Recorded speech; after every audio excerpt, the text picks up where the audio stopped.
Magkano na nga daw ba ang kabuuang halaga ng aming nagastos dito sa aming ipinapagawang dream house? Marami nga ang nagko-comment sa inyo mga kakulit at nagtatanong about dito sa aming ipinapagawang dream house kung magkano na nga daw ba ang halaga ng aming nagastos kahit hindi pa nga daw pa ito tapos. Ito pa naman yung ayaw na ayaw ko dumating na itanong nyo sa akin mga kakulit. Dahil may hirapan na naman nga ako sa pagkwenta mahina pa naman ako sa math. Charot, hindi gayon. Pero kahit mahirapan nga ako sa pagkukwenta mga kakulit kung magkano na nga ba ang kabuuang halaga nitong aming nagastos dito sa aming ipinagawang dream house, pipilitin kong kwentahin para masagot ang inyong mga munting katanungan sa akin. Sino ba naman ako para hindi kayo sundin? Simpleng vlogger nga lamang ako na inyong sinusuportahan. O diba? Charot, hindi gayon.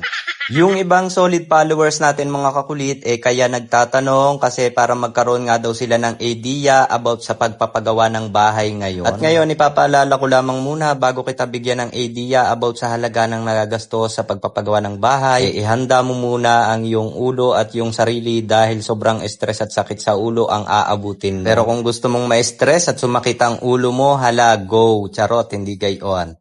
So ayan mga kulit, so bali ngayon nga pala, gumawa ako ng video na to kasi marami nga nagtatanong sa ating mga solid followers kung magkano na nga daw ba ang nagastos namin lahat dito sa aming ipinagawang dream house kahit hindi pa nga ito tapos. Sa ngayon mga kakulit, gumawa ako ng video na to. Pero bago ko sagutin mga kakulit yung mga katanungan ng mga solid followers natin, papakita ko nga muna sa inyo yung mga hindi pa nagagawa dito sa ngayon kasi halos 3 months na mga kakulit na hindi na nga muna kami nagpapagawa dito.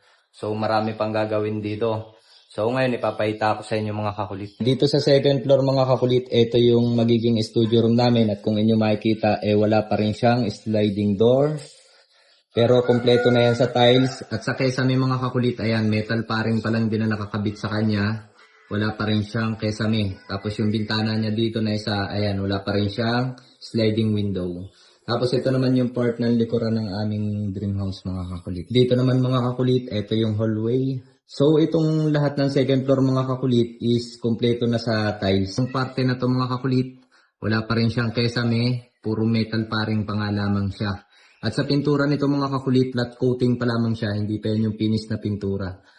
Ayan. Tapos sa bintana na to mga kakulit dito sa high ceiling. So ilang bintana yan?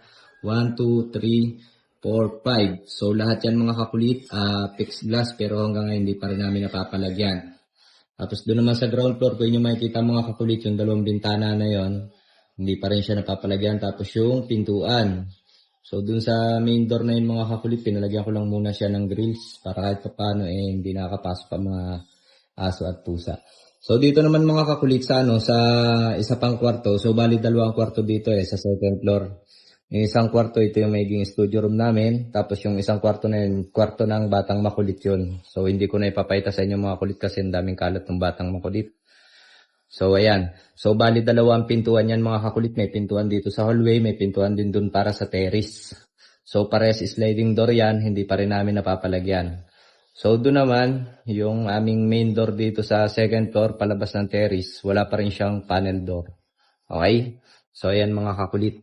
So sa kesame nitong kwarto ng batang makulit, wala pa rin siyang kesame mga kakulit, pero metal pa rin, kumpleto na siya. So yan mga kakulit yung update dito sa aming ipinapagawang dream house. At ngayon, sa mga nagtatanong kung magkano na nga daw ba ang aming nagastos dito sa aming ipinapagawang dream house kahit hindi pa nga ito tapos. Abangan nyo sa susunod na video natin kasi kukwentahin muna namin. Okay? So yun lang. Bye-bye!